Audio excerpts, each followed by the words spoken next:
इस वीडियो में हम देखेंगे कि फायरवॉल के इंट्रोडक्शन के बारे में। हम काफ़ी सीरीज़ ऑफ वीडियोस बनाएंगे फायरवॉल पे। हम बिल्कुल बेसिक से स्टार्ट करेंगे और एंड में बिल्कुल एक्सपर्ट बनने की कोशिश करेंगे फायरवॉल के अंदर। यहाँ पे हम डिस्कस करेंगे कि कौन सी डिफरेंट फायरवॉल्स अवेलेबल हैं, उनकी फायरवॉल की क्या डेफिनेशन है, क्या एडवांटेज हैं। पहले हम कुछ थ्योरेटिकल चीज़ें डिस्कस कर रहे हैं फायरवॉल के बारे में। जब हमारी चीज़ें क्लियर हो जाएंगी बिल्कुल, तब हम प्रैक्टिकल की तरफ आएंगे। पहले थ्योरेटिकल कंसेप्ट्स को समझना बहुत ज़रूरी है फायरवॉल के अंदर, तभी आप क्या कर सकते हो, फायरवॉल को प्रॉपरली मैनेज कर सकते हो, कॉन्फ़िगर कर सकते हो, हैंडल कर सकते हो। तो हम देखते हैं कि कौन सी फायरवॉल्स अवेलेबल हैं। मेन फायरवॉल कौन सी अवेलेबल हैं, क्या मीनिंग है, क्या एडवांटेज है, क्या डिसएडवांटेज है। सबसे जो पॉपुलर फायरवॉल है वो सिस्को ASA फायरवॉल है, अडेप्टिव सिक्योरिटी अप्लायंस। इसका पहला नाम जो होता था सिस्को पिक्स फायरवॉल होता था। पर इस फायरवॉल की प्रॉब्लम क्या है कि जब आप इसको ख़रीदने जाओगे तो ये काफ़ी कॉस्टली है, लाखों रुपया कॉस्ट करेगी। दूसरा ये है कि इसको चलाने के लिए भी, इसको हैंडल करने के लिए फायरवॉल को हमें एक एक्सपर्ट पर्सन चाहिए, वो भी पर मंथली काफ़ी कॉस्ट करेगा। और जब ये फायरवॉल हम परचेज़ करने जाते हैं तो वो हमें एक हार्डवेयर दे देते हैं, तो इसलिए हम कई बार इस फायरवॉल को हार्डवेयर फायरवॉल भी हम कहते हैं। दूसरी जो पॉपुलर फायरवॉल है वो है चेक पॉइंट वाली फायरवॉल। अगेन ये भी काफ़ी कॉस्टली फायरवॉल है। फिर इसको चलाने के लिए हमें क्या चाहिए, एक एक्सपर्ट पर्सन चाहिए जिसको चेक पॉइंट फायरवॉल की नॉलेज हो।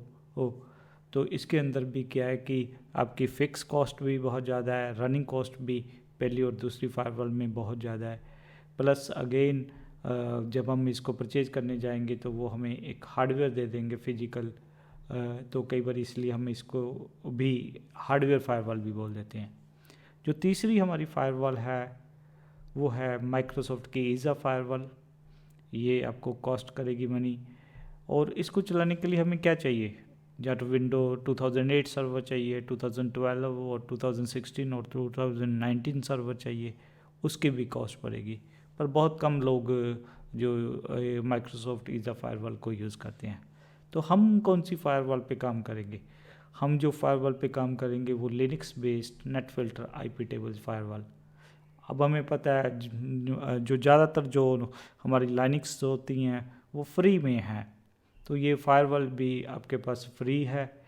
प्लस इसको चलाने के लिए कितना का एक्सपर्ट चाहिए, जिसको लिनक्स की 15-20 कमांड्स आती हैं वो भी इस फायरवॉल को हैंडल कर सकता है।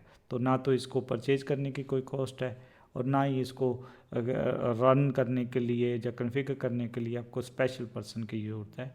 तो हम इस जो सीरीज़ ऑफ वीडियोस हैं काफ़ी बढ़िया, उस पर जो कंसंट्रेट करेंगे IP टेबल्स फायरवॉल पे ही हम अपना ध्यान रखेंगे और बहुत डिटेल में जाएंगे। तो बेसिकली फायरवॉल होती क्या है, क्या इसकी क्या डेफिनेशन है। तो बेसिकली फायरवॉल एक ऐसा सिस्टम है जो प्रिवेंट करता है कि कोई आपके जो नेटवर्क के अंदर ना आ सके। तो फायरवॉल में बेसिकली हमारी 3 चीज़ें आती हैं कि जो ट्रैफिक फायरवॉल की तरफ आ रहा है उसको मैनेज करने के लिए हमें क्या करना पड़ता है, इनपुट डायरेक्शंस में रूल्स वगैरह लिखने पड़ते हैं कि भाई किसको अलाउ करना है, किसको नहीं अलाउ करना। तो और हम क्या कर सकते हैं कि कई बार क्या होता है, हमने फायरवॉल से बैठ के जो इंटरनेट पे या कहीं और सिस्टम्स को असेस करना होता है, तो उसको हम बोल देते हैं फ्रॉम इट, कि हम उसको भी कंट्रोल कर सकते हैं कि जो ट्रैफिक फायरवॉल से जनरेट होकर बाहर जा रहा है कहीं, उसको भी हम कंट्रोल कर रहे हैं।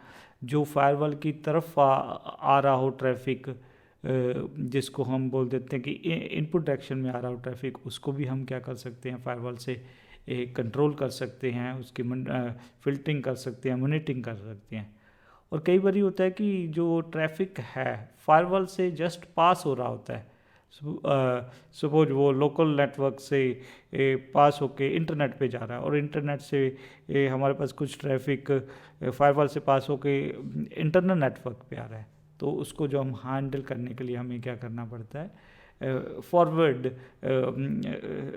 डायरेक्शन के अंदर क्या करने पड़ती हैं, रूल अप्लाई करते पड़ती हैं।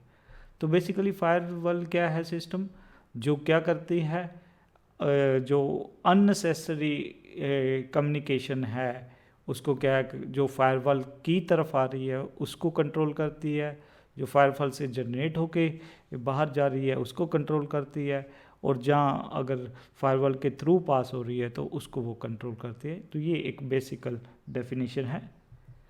और जो हमारी फायरवॉल है, जो जिस पे हम काम करने वाले हैं, उसका क्या एडवांटेज है? तो उसका एडवांटेज है कि जो लाइनक्स के अंदर आईपी टेबल्स जो हमारी है फायरवॉल, वो हमारा जो फंक्शन फायरवॉल का परफॉर्म करती है। सबसे पहली चीज़ है कि ये ओपन सोर्स है, अगर कल को आपको कोई चीज़ पसंद नहीं है, जहाँ इसका आप सोर्स कोड देखना चाहते हो तो वो अवेलेबल है। सेकंड, ये लो कॉस्ट है, और हम कह सकते हैं कि है ही नहीं कॉस्ट। लो कॉस्ट ज़्यादातर हमारी जो लाइनक्स होती हैं वो क्या होती हैं, फ्री में होती हैं, तो ये इनबिल्ट ही होती है ये फायरवॉल। और लो कॉस्ट से मीनिंग है कि हमें जिस सिस्टम पे हम इसको इंस्टॉल करेंगे उसकी थोड़ी बहुत ही कॉस्ट लगेगी, इसलिए हम जनरली लेके चलते हैं कि ये लो कॉस्ट है, जहाँ कॉस्ट करती नहीं, ऑलमोस्ट फ्री टाइप है। और थर्ड थिंग क्या है कि ये बहुत ही फ्लेक्सिबल है, हाईली फ्लेक्सिबल, ये स्टेटफुल फायरवॉल है। धीरे धीरे जब हम आगे जाएंगे तो हमें पता लगेगा कि स्टेटफुल फायरवॉल क्या होती है। फ्लेक्सिबल किस सेंस में ये फ्लेक्सिबल है? तो बहुत सारी इंडस्ट्री जो है, यूनिवर्सिटीज़ वगैरह इस फायरवॉल को यूज़ करते हैं। तो ओनली जो डिसएडवांटेज लोगों को लगता है कि इसके अंदर हमें सारा कुछ क्या करना पड़ता है, कमांड्स लाइन से सारा कुछ मैनेज करना पड़ता है। बट अगेन ये कोई इसके अंदर बुरी चीज़ नहीं है, ये एडवांटेज है इसका, बल्कि मैं इसको लेके चलता हूँ कि ये बहुत एडवांटेज है। बिकॉज अगर आप GUI बेस्ड चीज़ें होती हैं वो थोड़ी सी क्या कहती हैं, वो ज़्यादातर स्लो टाइप होती है। तो इसके बहुत सारे एडवांटेज है, बहुत ज़्यादा इंडस्ट्री इसको यूज़ करती है, यूनिवर्सिटी कॉलेज वगैरह यूज़ करती हैं। तो हम इसी फाइल वर्क को प्रॉपरली कवर करेंगे।